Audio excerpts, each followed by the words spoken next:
My real full name is Róża Maria Leopoldyna Łubieńska. I'm from Polish background. My parents came over after the Second World War as refugees in 1946, and absolutely determined that us children should be educated not only in English but also in Polish. So it was English school throughout the week, and on Saturday it was Polish school, and we did Polish literature and geography and traditions and singing and dancing and everything. I then was in the Ursuline convent from the ages of 12 to 19, and then my parents, who were not very pro my wanting to be an actress, my father said that is the same as being prostitute. But anyway, so I finished school, I did a bilingual secretarial course, and then I worked for a year in a bank. Then I applied for drama school, the Webber Douglas Academy, got in, and I did a 3-year diploma. It's all I ever wanted to do, was to be an actress. And in my boarding school, I was the first pupil to start a sort of drama club, and the nuns, one nun in particular, really believed in me, and I set up a theatre group, and not so much sort of music and stuff, but serious acting. And then I was lucky enough, on leaving stage school, to have bits and pieces theatre, a bit of television, bit of film, but mostly theatre. And yes, I always loved music. My mother's younger brother was a musician and a composer, and I had one great aunt who was an actress and a cabaret singer. And as I said, it's the only thing that I ever wanted to do was to act. And it's a difficult path to choose because it's terribly unpredictable, difficult to earn any proper money. Anyway, I was what one would call a jobbing actress for about 12 years. So I was invited to an audition for something that was called Rock Follies and was going to be produced by Thames Television. One of my great heroes was Andy Mackay from Roxy Music, and when I found out that he was writing the scores for this, it was another level of excitement. I think I did about 5 or 6 auditions with different configurations of different girls, although Julie Covington, I think from the beginning, was on board. And the scripts were fantastic, and the music was fantastic, and the dancing routines were fantastic. And I'd just died and gone to heaven. The sort of part that very rarely comes up, which has got brilliant drama and brilliant music and fantasy sequences. And Charlotte Cornwall, who was a friend of mine from drama school, was also cast in it, and of course the glorious Julie Covington. And this was 1976, I think. So we rehearsed all day, choreography, acting, drama scenes, singing lessons, harmony, and then in the evenings we would record the different songs. And it was, I can't tell you how exciting the whole thing was. I mean, we just felt that there was this extraordinary, completely different bubble that we were part of. And although there were times which were very difficult because Charlotte and myself were sort of relegated to harmony queens. Neither of us were bona fide singers, whereas Julie, of course, had had quite a lot of success already with herself as a singer. But the compositions, the music, the camaraderie, the excitement was just palpable. And it was virtually 2 years of living, eating, drinking, sleeping Rock Follies. Very, very, very exciting.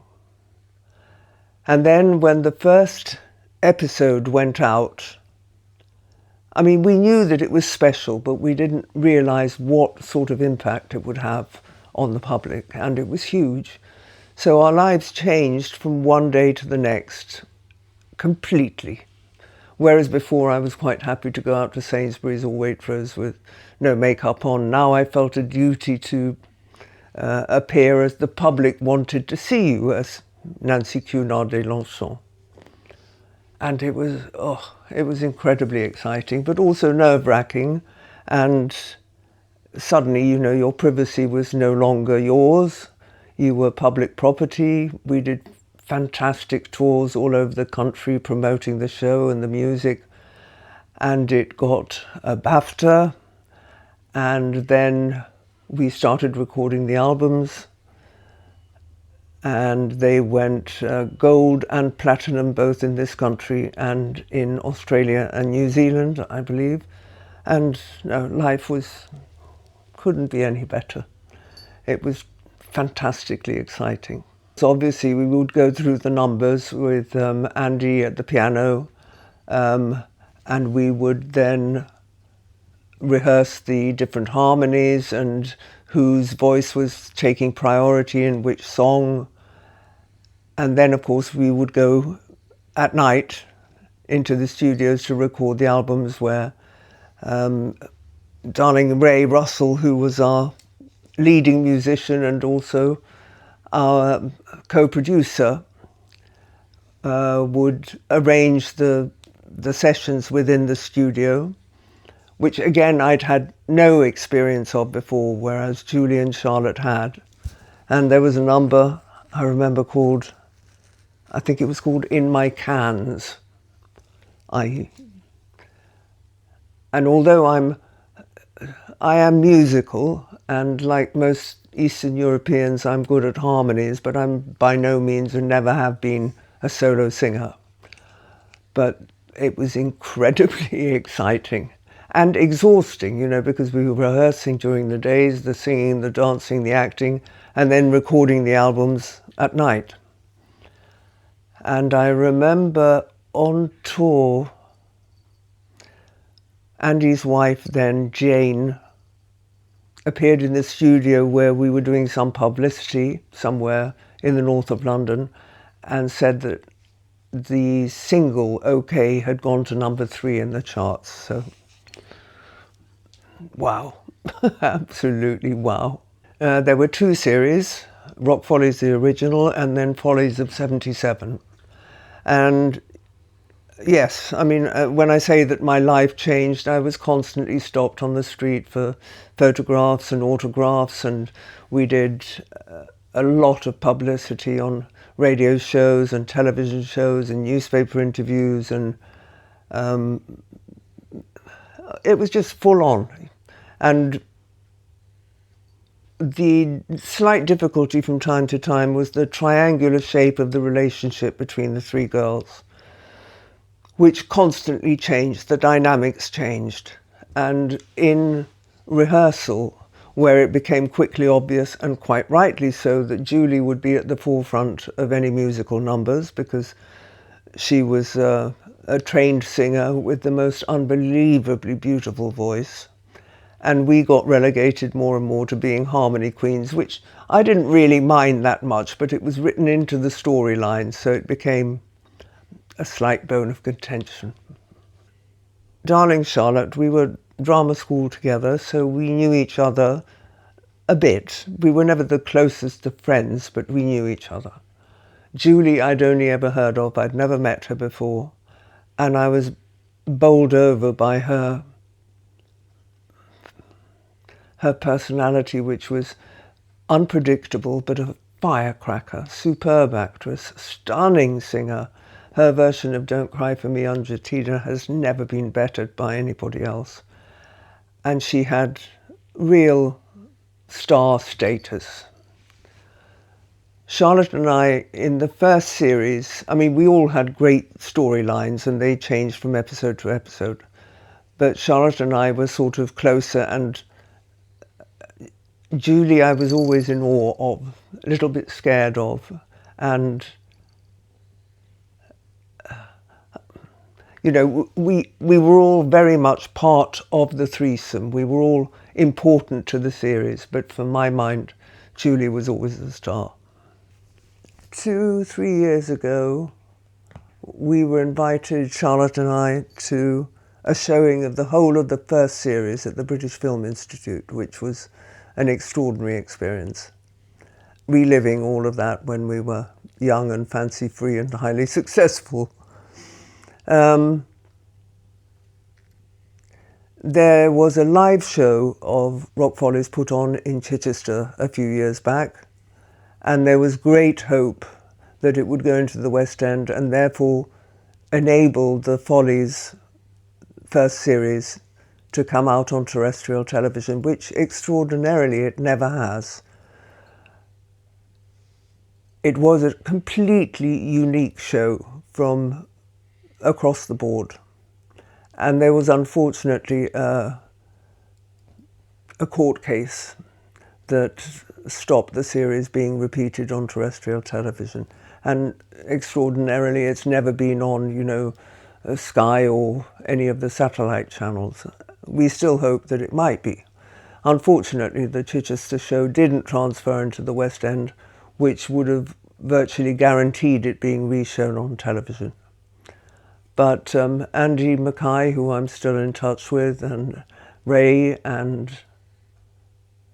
Howard Schuman are all adamant that it still might be a possibility one of these days, which would be great because it was, you know, there was nothing on television remotely like it. From the moment we started rehearsing Rock Follies, we knew that we had something special.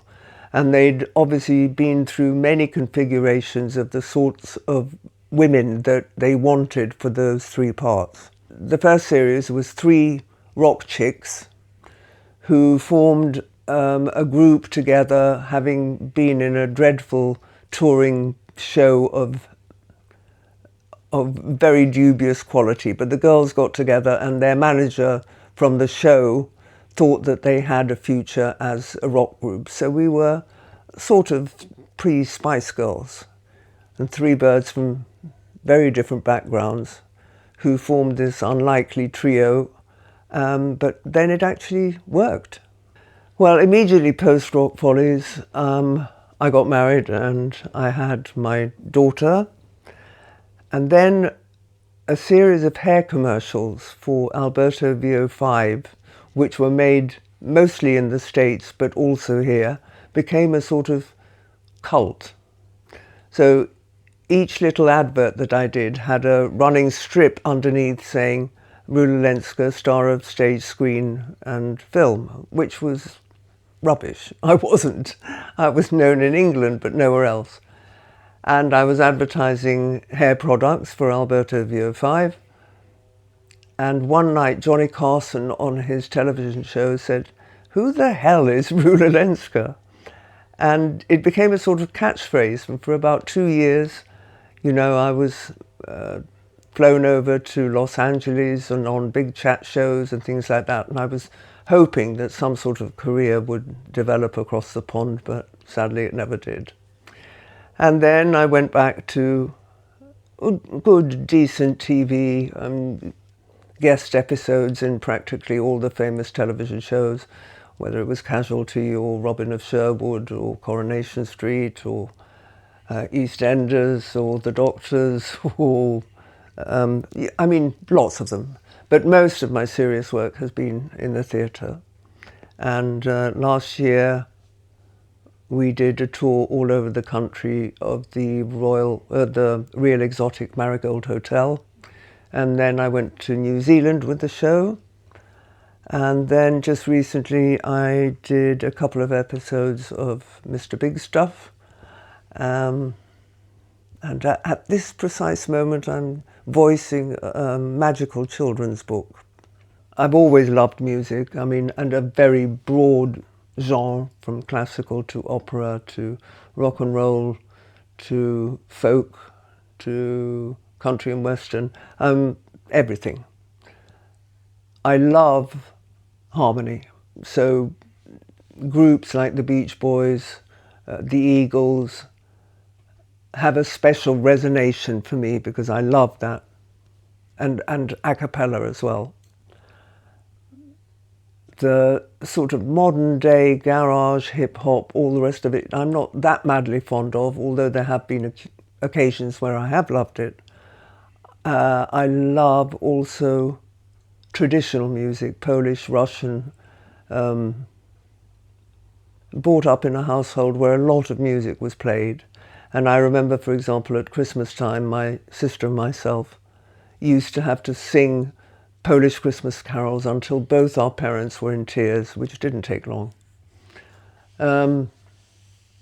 As I mentioned, yes, there were some musical icons like Cat Stevens, George Harrison, Eric Clapton, Andy Mackay.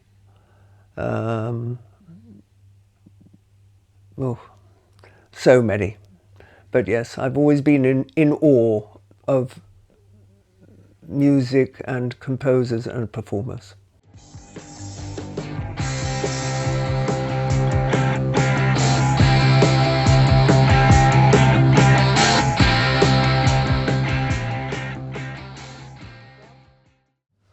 Oh, dear Hello. Ray. Hello, darling. Wow, did we share some happy times together, huh? Yeah, totally. Very, very good. I was saying to Paul on the way here that how we really took everything in 1 or 2 takes in the actual show. I was talking about the explosion, or the tube explosion, and I can't quite remember how this went down, but I remember we ended up falling over each other, and that was the take. Very funny. How do you remember the start of Rock Follies? I mean, how did you become involved? Well, I was rehearsing with the band, you know, and I can't remember the band. Not Roxy. No, it wasn't Roxy, no, but I was with the drummer Pete Van Hook and Tony Stevens, the bass player. Mm-hmm. And we were just doing a session for somebody, that's right. And they introduced me to Andy because he was in the next room rehearsing. And then we all had a little jam in the other studio when everybody had gone. And we all got on very well. And then Andy said, "You want to do this thing I'm doing?" Which is obviously Rock Follies. It's very casual about it, you know. And I said, "Yeah, of course." And were you a Roxy fan before then? Oh, yeah. Yeah. I was definitely a Roxy fan. Yeah, I've still got, I still have, being a vinyl collector, not big time, but I still have the Roxy covers, yeah.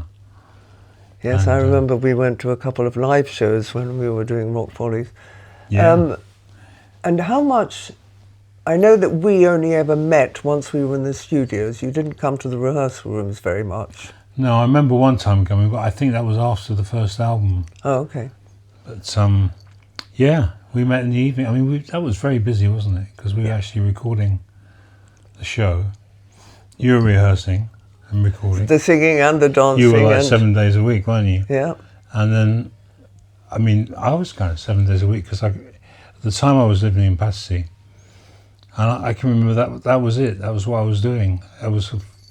Couldn't do other things because I remember the phone used to ring and say, "Can you do something?" "Sorry, I'm writing the charts out for Rock Follies," you know. And do you remember as a happy time? Oh yeah. Yeah. It was I say funny, but it was intense, but it was great. Yeah, we did a lot of stuff. I actually had a couple of lines to say, which was way beyond my comfort zone. But you know, there you go. It was great. Yeah, I mean, I think it was great how they got everything together because it was all a rush, wasn't it? And did you have a sense about how different a show this was and how big it might become? I did. I had a couple of very good pointers because you know, Sally, my wife, she's 12 years younger than me, and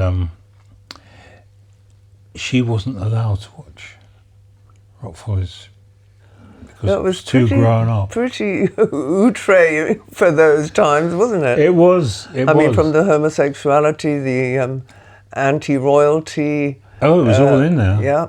Which was great. I mean, I think I used to watch the faces of the crew when we were actually shooting it. You know, at Thames. If you remember, I think we used to go on a Monday morning. It was like early 8 o'clock on a Monday morning. We used to start turning over, as they say. Yeah, and I can remember them, you know, sort of looking quite, you know, bewildered, bemused, probably bemused, and yeah.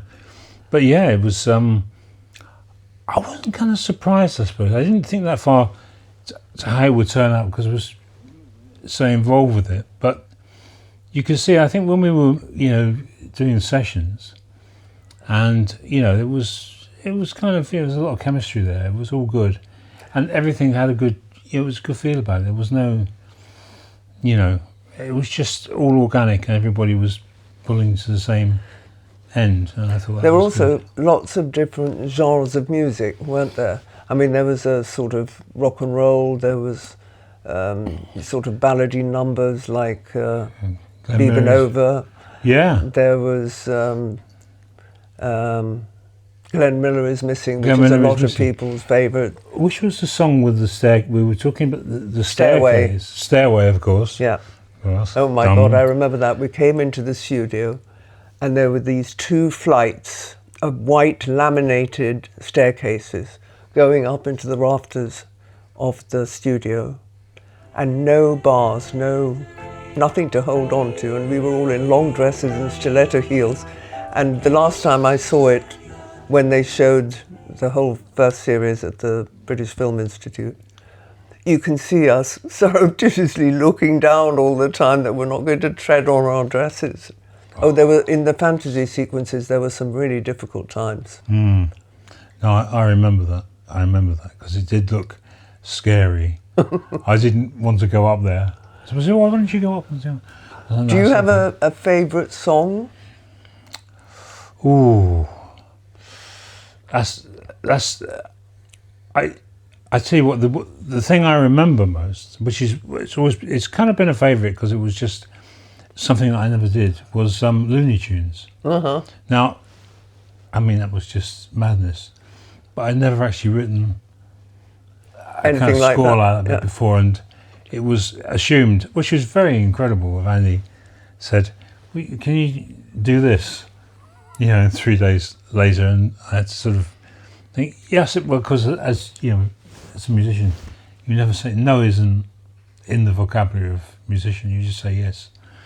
And I said, yeah, of course. And I can remember going back home and saying, oh, you know, this is difficult. And I just got into it. I was watching cartoons for about a day, and I thought, oh, okay, and just started. But I don't know. I think they all had something. I loved Sugar Mountain. Sugar Mountain, yeah. Sugar Mountain. I like Glenn Miller is Missing too. I like the visuals for that. Yes. I that and Julie's The Things You Have to Do. Oh, Things You Have to Do, That was a stunning one. Yeah. And of course, everybody wants to be in the Rock Follies. Oh, of course, yeah. Everybody They were magic times. They really were. They did. I was a local star in my area. She said you had to think about going out, and I remember just going out one day to the car just to go somewhere, and I opened the car door. I happened to look around, and there's a guy down the road who I sort of knew, not next to him, and he suddenly went. You know, I thought he knows me as a guitar player. He knows my face. I thought, oh, I've got to be a star. Well, you've changed very little, I have to say. I mean, the hair's a little bit shorter than I remember it. Yeah, that's not through choice. That just happened. Have your children watched it? Children, my 35-year-old children. No, actually, they haven't. Have they not? No. Why? I don't know. They just don't know about. My daughter has. My grandson, my daughter keeps saying that he's a little bit too young still to. But I did a convention for Doctor Who last week, and I took my grandson along. Oh, did you? Yeah. Oh, fantastic. And, you know, so it's questions and answers, and then they showed the episode, and then photographic session, all the rest of it. And this was in 1984. And at the end, my grandson said, "Bubby, I can't believe that's you. You look so young." Wrong. Well, I don't think you look that different. I mean, you know, I think it's some people, you know, age better than others. I mean, you know, I who have I seen? Well, Tony Stevens is on my Facebook page. I don't know if I should have said. It's on my Facebook, and he looks great. You know, he collects some cars. Oh, does he? Yeah, and he put some pictures of him on, and I saw a picture of him playing, and he looks like just the same. Yeah. It's just amazing. I think it's all to do with genes, Yeah, and lifestyle. enjoying obviously. oneself.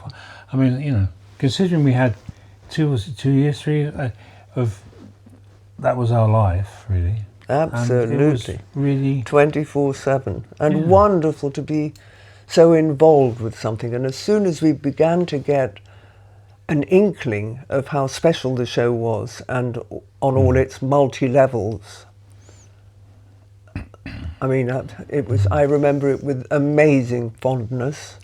Yeah, well, I mean, then it went to a second series. So everybody was scrambling then to make it after a kind of lukewarm, you know, for the business before it started. Because as soon as they saw how many viewers, Yeah, and was of course we getting. got a BAFTA. We did. And then the album went not only gold but platinum here and in Australia. You know, Why aren't we rich? because you know, yeah, because platinum records aren't really. The silver record I thought I had is actually a platinum record, and yeah, it's hard to melt those down because they're not really. They're only plastic sprayed up. Guess what? That desperate. Melt down my old records. Look at the gold here. No, it's I don't know. It's just it's to get those things is very unique. It's a small number of people. It was a very unique time, but you know, you realise afterwards how unique these experiences are, don't you? And how lucky we were to experience something like that. Oh yeah, I think so. Yeah. And Andy was, you know, was great. I think he was very surprised about the whole thing, really. But he wrote some great stuff. But they're all, I mean, with Howard writing the lyrics, I think, you know, it was a lot of last minute, as you said, you know, saying about the changes when you were going through the rehearsals. But the music was the same, really. And should I tell that story about how my music got changed? Go on then. Is that sort of funny, isn't it? And I mentioned no names, but we used to record at Thames Television, as you know, in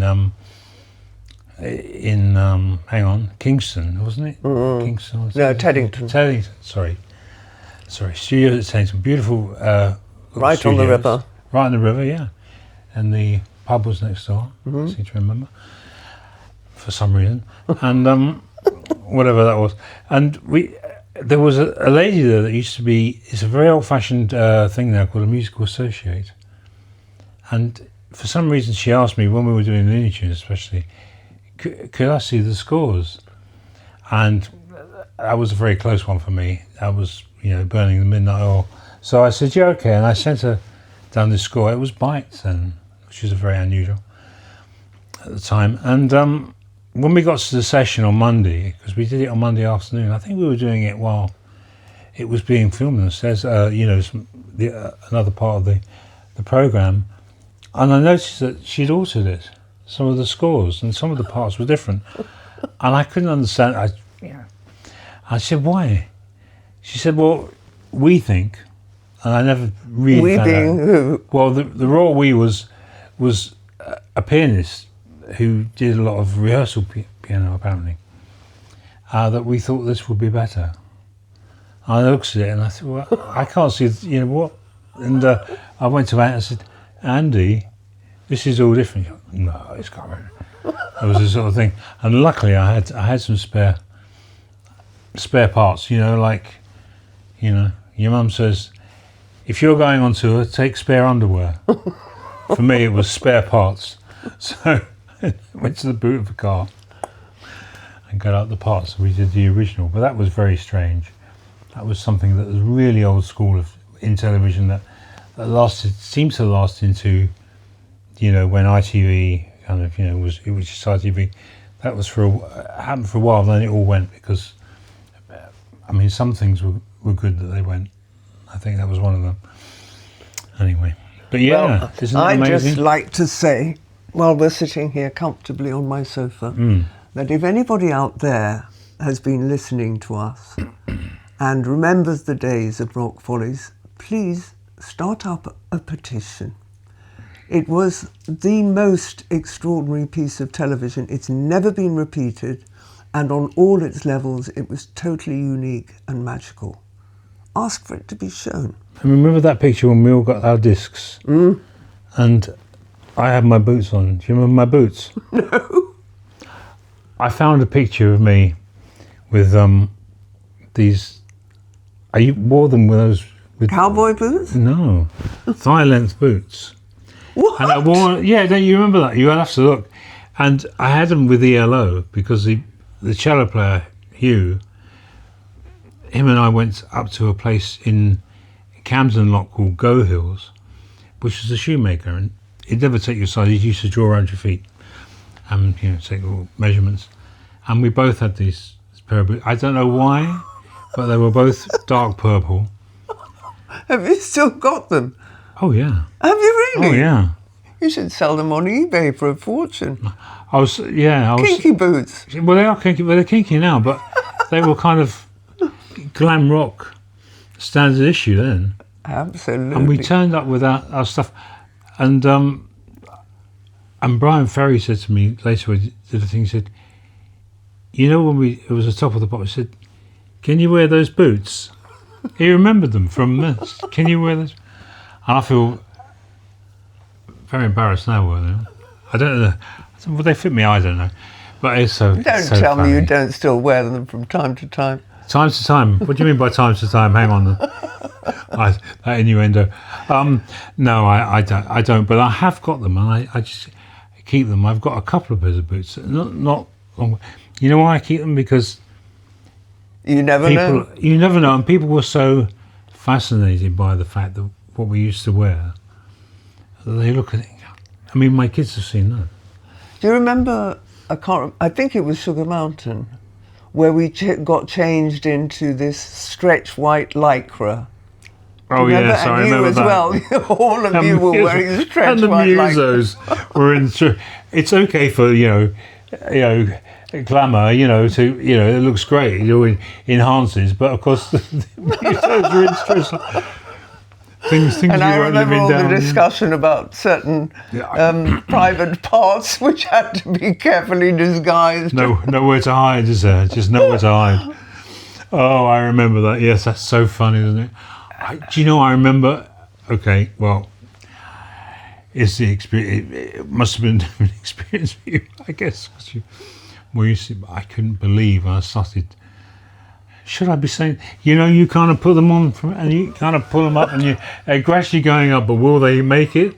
And are they? And you think in the end, you're like, this can't be right. There's something definitely out with this. Some of the very tight trousers. I remember there was a trick of lying on the floor on your back and putting a hanger handle through the zip and putting it up because you couldn't do it while you were standing up. So funny.